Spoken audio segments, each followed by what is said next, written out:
Right now, the public and the press and the media as a whole can be very fickle. Oh yeah. Did it ever worry you that you might be sort of last year's model? Well, I was Flavour of the Month 18 months ago, you know. I mean, I'm Flavour of the Month every month or whatever it is. I think that the press can be very fickle. I think the public can be fickle if you're fickle with them. Right. I don't think that it's been a temporary thing, and people forget that it took 4 years before we made the major break. Right. So throughout those 4 years, I felt that, you know, I was making it in some small way. Right. And even now, I think it's the same challenges there as when you have no success, as when you have a lot of success. Right.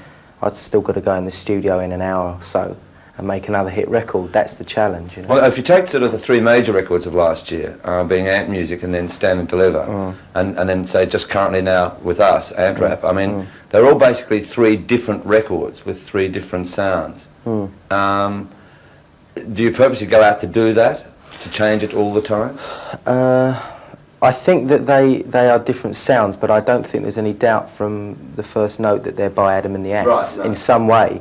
And I think that the videos that accompany the three play more than just a promotional video role. They are, in fact, a lot of, well, Prince Charming and Ant-Rap become more understandable Right. upon seeing the video, because I happen to believe 100% that we are now in an audio-visual age. I don't think we can just rely on audio anymore because the business side of it's just fallen to pieces in record sales. I think it's got to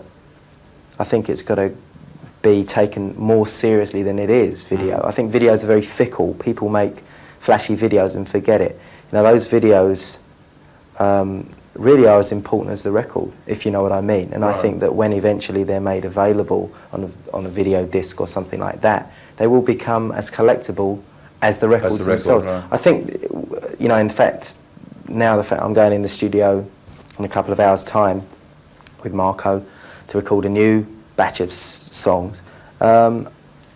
There's no test for it.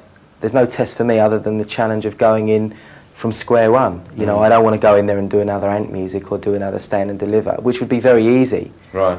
And I think that when groups start imitating themselves, you know that the end is nigh. Right. Now, you also sort of, through last year, sort of became a sort of a fashion leader with the different clothes you were wearing. Yeah, supposedly. Does that sort of worry you? I mean, do you have to sort of alter your whole fashion trend just to be different? I don't think it's a case of altering your trends. I just think it's a case of being natural when it is a very unnatural Right. world you live in.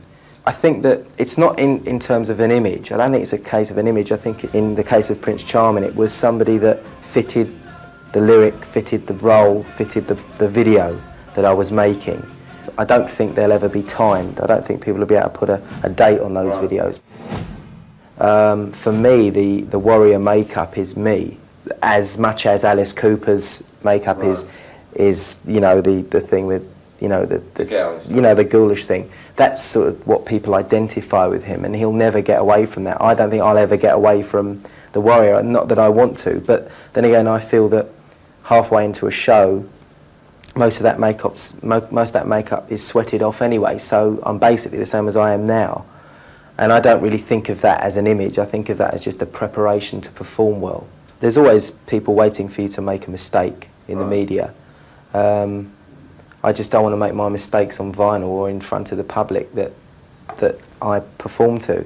The nice thing about going into the studio is that it is very scary in a way, and it does actually really cut out all the kind of success side of it.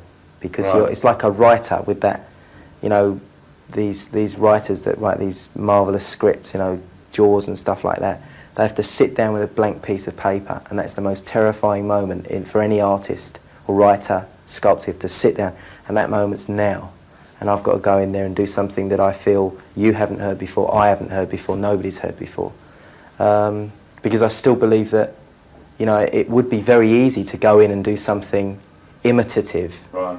And I think the most relevant quote that I've picked up or read over the last few months was something Picasso said before he died, which was, he said, he said, to imitate others is necessary, to imitate oneself is pathetic. And I think that point now has become very valid in music, because all forms of music is derivative. But if I were to go in and do another song that started, you know, I'd be imitating myself, which would be all right for a while, but I don't want to do that.